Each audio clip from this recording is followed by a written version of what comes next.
Chapter 9. Why are you lying? Anna Marie went outside alone after supper. Through the open kitchen window, she could hear Mamma and Ellen talking as they washed the dishes. Kirsty, she knew, was busy on the floor, playing with the old doll she had found upstairs, the dolls that had been Mamma's once, long ago. The kitten had fled when she had tried to dress it and disappeared. She wandered to the barn, where Uncle Henrik was milking Blossom. He was kneeling on the straw-covered floor beside the cow, his shoulder pressed against her heavy side, his strong, tanned hands rhythmically urging her milk into the spotless bucket. The god of thunder sat alertly poised nearby, watching. Blossom looked up at Anna Marie with big brown eyes and moved her wrinkled mouth like an old woman adjusting false teeth.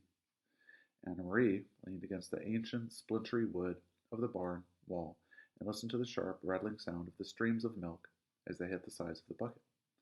Uncle Henrik glanced over at her and smiled without pausing in the rhythm of milking. He didn't say anything. Through the barn windows, the pinkish light of the sunset fell in irregular shapes upon the stacked hay.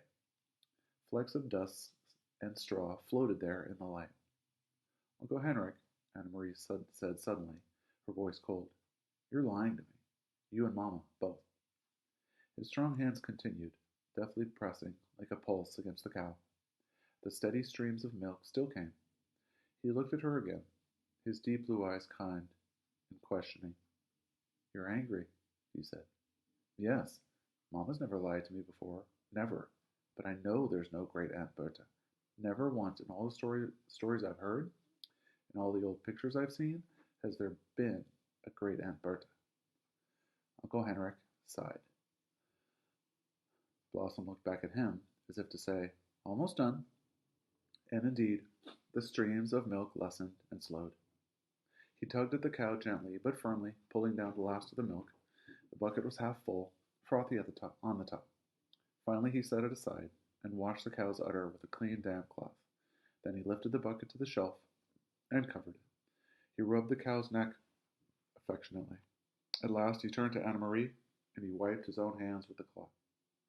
"How brave are you, little Anna Marie?" he asked suddenly. She was startled and dismayed. It was a question she did not want to be asked. When she asked it of herself, she didn't like her own answer. "Not very," she confessed, looking at the floor of the barn. Tall Uncle Henrik knelt before her so that his face was level with hers. Behind him, Blossom lowered her head, grasped a mouthful of hay in her mouth, and drew it in with her tongue. The kitten cocked its head, waiting, still hoping for spilled milk. "I think that's not true," Uncle Henrik said. "I think you're like your mamma, and like your papa, and like me. Frightened, but determined. And if the time came to be brave, I'm quite sure you would be very, very brave.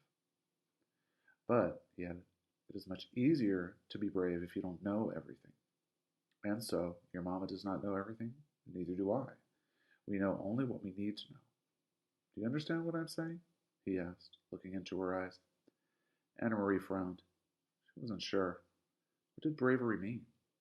She'd been very frightened that day, the day, not long ago, though now it seemed far in the past, when the soldier had stopped her in the street and asked questions in his rough voice. And she had not known everything then.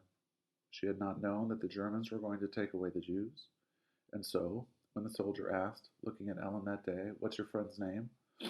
she had been able to answer him, although she was frightened. If she had known everything, it would not have been so easy to be brave. She began to understand, just a little. "Yes," she said to Uncle Henrik. "I think I understand." "You guessed correctly," he told her. "There is no great Aunt Berta, and never has been. Your mamma lied to you, and so did I. We did so," he explained, "to help you be brave, because we love you. Will you forgive us for that?" Anna Marie nodded. She felt older, suddenly. "And I'm not going to tell you any more, not now, for the same reason. Do you understand?" Anna Marie nodded again. Suddenly there was a noise outside. Uncle Henrik's shoulders stiffened. He rose quickly, went over to the window of the barn, stood in the shadows, and looked out. Then he turned back to Anna Marie. "It's the hearse," he said. "It is great Aunt Berta. Who never was. He smiled wryly. So, my little friend, it is time for the night of mourning to begin. Are you ready? Anna Marie took her uncle's hand, and he led her from the barn. The gleaming wooden casket rested on supports in the center of the living room and was surrounded by the fragile, papery flowers that Anna Marie and Ellen had picked that afternoon. Lighted candles stood in the holders on the table and cast a soft, flickering light. The hearse had gone, and the solemn-faced men who had carried the casket indoors had gone with it, after speaking quietly to Uncle Henrik. Kirsty had gone to bed reluctantly, complaining that she wanted to stay up with the others, that she was grown up enough, that she had never before seen a dead person in a closed-up box, and that it wasn't fair. But Mama had been firm, and finally Kirsty, sulking, had trudged upstairs with her dolls under one arm and the kitten under the other. Ellen was silent and had a sad expression. "So sorry your Aunt Berta died," Anna Marie heard her say to Mama, who smiled sadly and thanked her. Anna Marie had listened and said nothing. So now I too am lying, she thought, to my very best friend. I could tell Ellen that it isn't true, and that there is no great Aunt Berta. I could take her aside and whisper the secret to her so she wouldn't have to feel sad. But she didn't.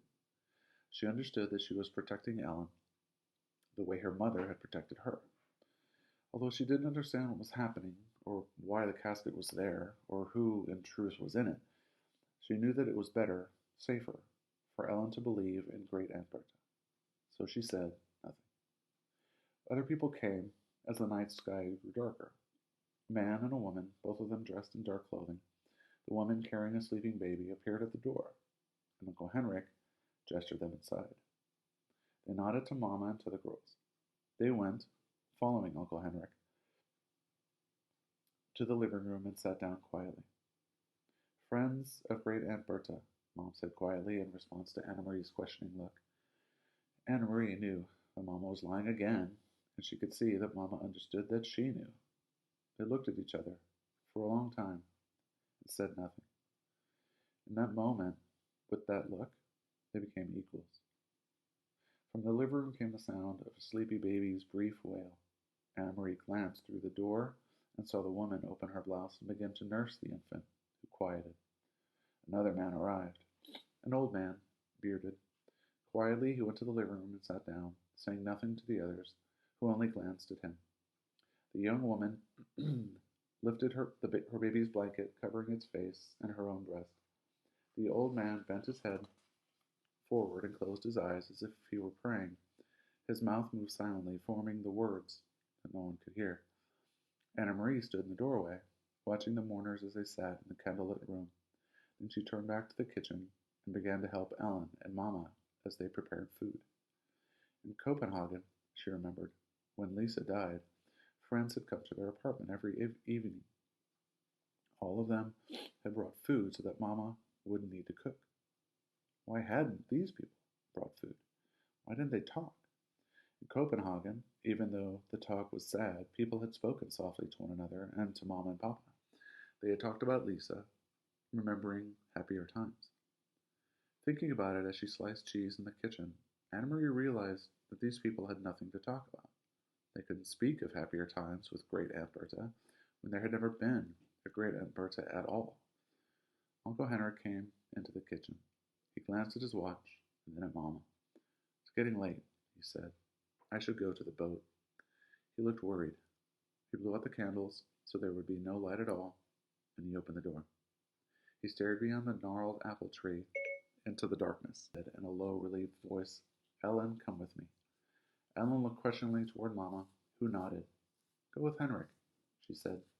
Anna Marie watched, still holding the wedge of firm cheese in her hand, as Ellen followed Uncle Henrik into the yard. She could hear a sharp, low cry from Ellen, and then the sound of voices speaking softly. In a moment, Uncle Henrik returned. Behind him was Peter Nilsson. Tonight, Peter went first to Mama and hugged her. Then he hugged Anna Marie and kissed her on the cheek. But he said nothing. There was no playfulness in his affection tonight, just a sense of urgency, of worry. He went immediately to the living room, looked around, and nodded at the silent people there. Ellen was still outside. Ellen was still outside, but in a moment the door opened and she returned, held tightly like a little girl, her bare legs dangling against her father's chest. Her mother was beside them.